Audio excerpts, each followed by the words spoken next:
Okay, so I had some packages to get out today, and I wanted to do a short video to talk to you guys about some of the tools that I use on a daily basis in prepping items, either to send in to FBA or send direct to customers FBM, which is the case today. Um, one of those items is an impulse sealer.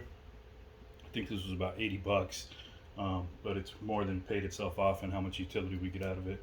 One of the things that we like to use it for is taking these Amazon poly mailers that we receive a whole bunch of from Amazon on our Prime orders, and reusing them. We use a heat gun to heat up that label, and it peels off pretty easy once heated up. I'm not going to do that on screen, so I don't want to waste time. But here's half of a poly mailer that I've already shipped the package off, and the other half I've got the label peeled off of it, and I'm gonna reuse that to send out a package FBM today. One of the things that with the impulse sealer we're careful with is these poly mailers mess up the Teflon. They stick to it, and it causes us to have to change out this Teflon strip a lot faster than we would if we didn't seal poly bags. So I keep an extra strip of Teflon on hand, and this is one I use for poly bags, and I stick that on there so I don't mess up the one that's on the machine, and I have to change it less often. When I'm done, I just pull it off. But essentially, you just stick the poly mailer in the machine, seal it up, and if this was a little bigger, I just peel the end off. But since it's not, I'm just going to cut this with scissors on the rough end, and then just put the Teflon strip aside.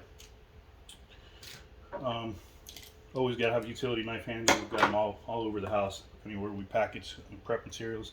Goo Gone, excuse me. Goo Gone is great to have to get the residue off after you peel off price stickers or labels. We keep wipes on hand and the liquid.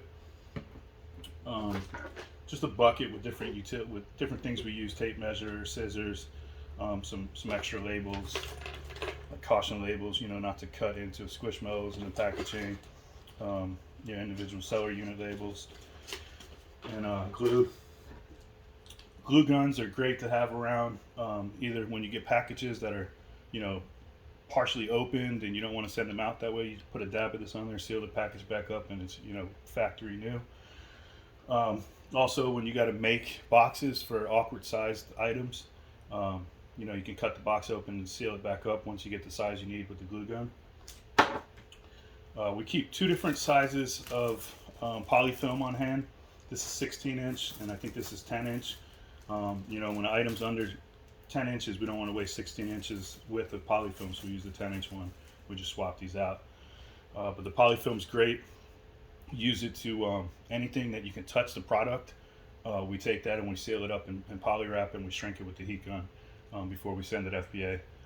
We also use it to make bags and bag squishmallows, and vacuum them down with this and get them down about half their size.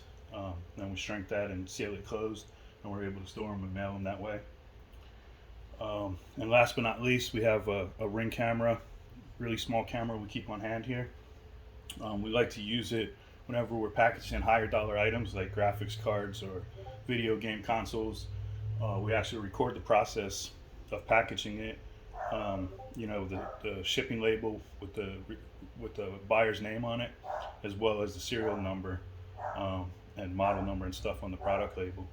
So if we ever get shady returns, or if we ever get somebody sending back an item that wasn't what we sent, or claiming it was damaged before it was shipped, we've got proof to fight it with Amazon. So this table, you can find these at Hobby Lobby and stores like that. It's really handy. The sides fold down. If you need extra space, we keep it open all the time because we're packaging stuff every day. There's storage space underneath it, which comes in handy for items you're not using routinely, but still want to have on hand. And I think that's about it for this. Is essentially where we prep items to get them to shipping.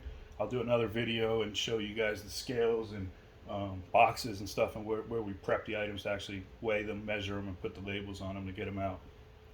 But just wanted to show you guys some of the tools that you know, you can spend 100, $150 on to make your life a lot easier, and you know, benefit your business by doing so.